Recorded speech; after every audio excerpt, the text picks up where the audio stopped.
আমার বাড়ন্ত মুরগিগুলিকে এখন শাক খাওয়াবো। ছাদের উপরে কিছু কলমি শাক ছিল, ওগুলো কেটে এনেছি বাসা থেকে, কুচি কুচি করে কেটে এনেছি। শুধু শাক দিলে একটু কম খায়, কিন্তু শাকের সাথে যদি একটু খাবার মিশিয়ে দিই তাহলে এরা বেশ ভালো পছন্দ করে। তাই আমি স্বাভাবিক খাবারই শাকগুলির সাথে ভালো মতো মিশিয়ে দেব। শাকগুলি যদি ভালো মতো মিশিয়ে দিই তাহলে খাবারও খাওয়া হবে, সাথে শাকও খাওয়া হবে। মুরগির প্রতিদিনের খাবারে কিছু ফাইবার থাকতে হয়, এই শাকগুলি থেকে কিছু ফাইবার পেয়ে যায়।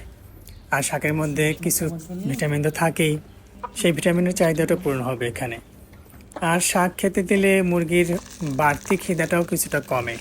যেহেতু এরা বাড়ন্ত মুরগি, এখন ওদের খাবারের চাহিদাটা আগের চেয়ে একটু কম। আসুন দেখি ওরা খাবারটা কতটুকু পছন্দ করে।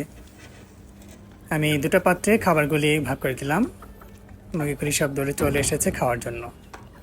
স্বাভাবিক খাবার দিলেও খায়, তবে শাক ওদের বিশেষ পছন্দ।